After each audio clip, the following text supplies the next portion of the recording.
Hi, for Wednesday, July 15th, 2020. This is the one and only Pro and Con Show. Welcome to the show as always. I'm your host, Michael James.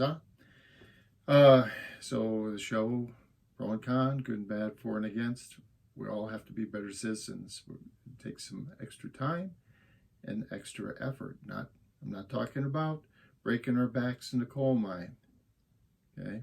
But I am talking about, watching a little bit less television or something like that, a little bit less sports or something, whatever it is that occupies a few hours a month of our time, and instead talking to each other and ferreting out the facts, just the actual news, the who, the what, the where, and the when.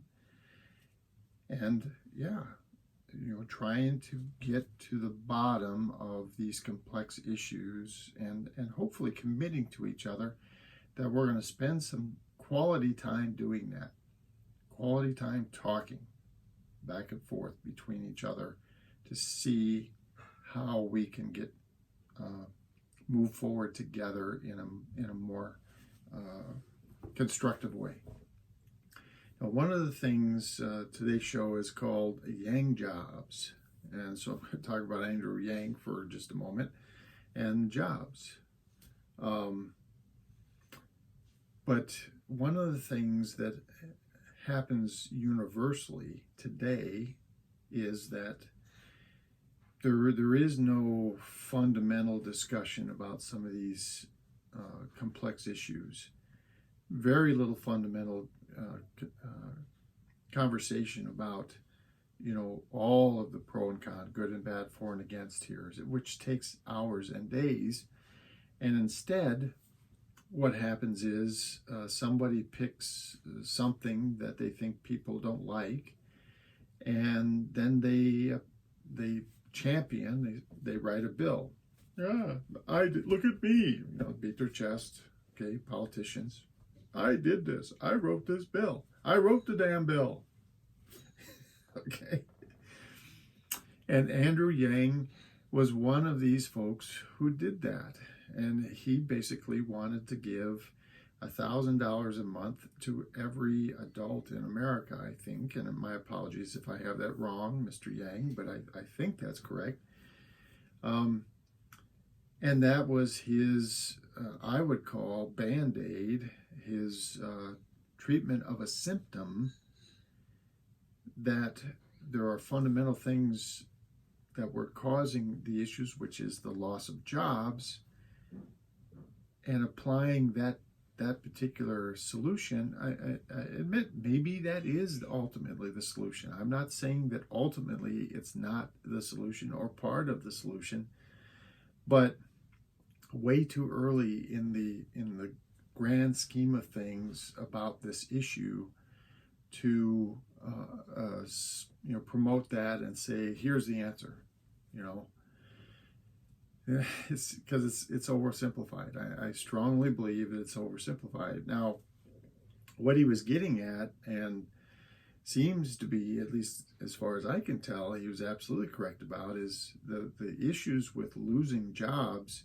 Yes, some of them are going overseas and stuff like that. Yes, some of them are going across the border into Mexico. But a big problem, and a global problem, is that we are getting better and better at building computers and robots.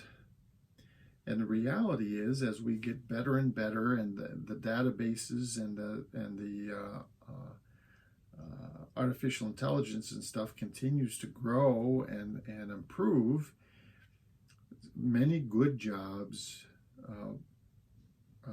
jobs that were meaningful for people to do, are being displaced. And this is a big problem. And just jobs in general are being displaced. We by virtue of our participation in all of this and the way that we're defining success and allowing corporate greed to go wild and all this other stuff, we are contributing. All of us are contributing step by step to this loss of human, I would call it human dignity and human worth. And it's in some ways intentional by some, I'm sure, but by many, it's even unintentional. It's just, step by step, in the name of efficiency, in the name of lowering costs, in the name of providing goods and services to the rest of the people at lower and lower costs, or mitigating the increase in costs. We are eliminating jobs, really good quality jobs. And, again, corporate greed kind of stuff. So the consolidation of businesses, then they, grow bigger and bigger and bigger and bigger until the point where they, quote unquote, cannot fail, cannot allow them to fail because they're so huge. They employ, 1 million people or something.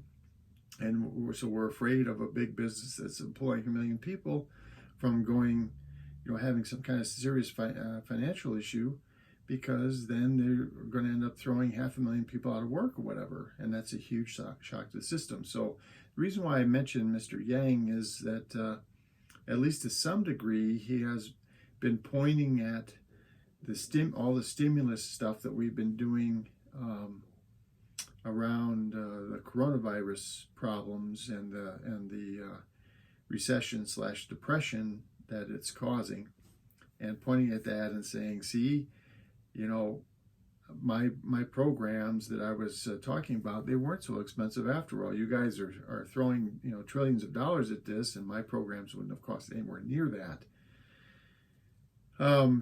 And so he's trying to validate. He's basically saying, again, I brought up the solution, and now it's being validated by circumstances associated with the coronavirus. And that's, I would argue, you're overreaching the potential, what is the word I'm looking for? You're overreaching the conclusion with saying, well, this is validating what I was saying. And I've already talked about the issues. And this is really where, again, I've said it over and over and over again, we have to take the time to go and talk about the fundamental things here. So the job loss, what's really causing the job loss, and how much, and where is it going, and what do we want to do about it? And we need to do that together. We need to do that as a nation. And we need to do that, frankly, as a species, because this is going on all around the world. We need to talk about this. What are humans going to do when robots at some point are kind of doing most of everything? Is that a place where we want to be? And if it isn't, what's the vision? What are we going to do to stop it? And not sit there like very typical politicians would and step back and say, well, I'm picking that I'm going to give $1,000 a month to everybody, and that's going to at least resolve their financial issues. But it doesn't do anything around that whole job satisfaction kinds of things, and how people are going to occupy their time and stuff like that. It doesn't help any of those things.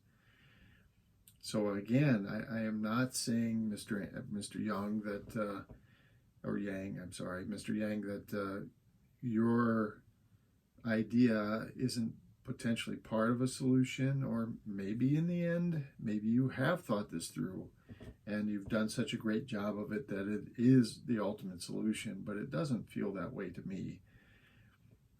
What feels right to me is all of us as a society, as humanity, changing our definition of success, to move away from this whole thing of, the more I get, the more wealth and power and influence that I can acquire, the more successful I am, and instead change that definition of success to service to the planet and the people on it.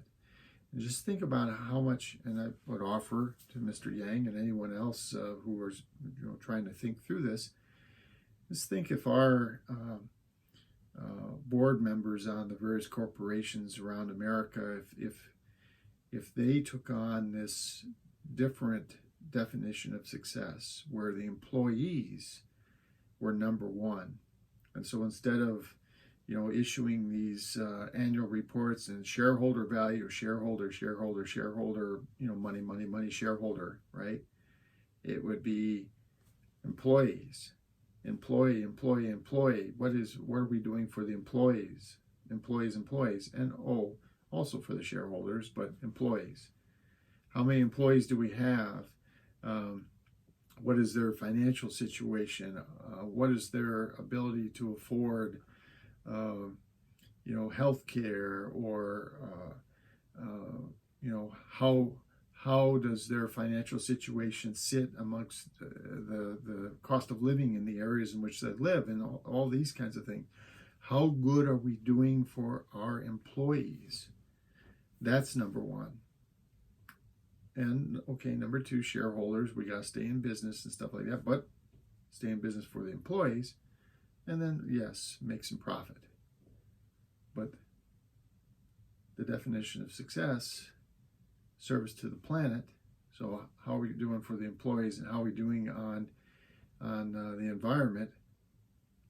Much more important than what are we doing to get more money for our shareholders.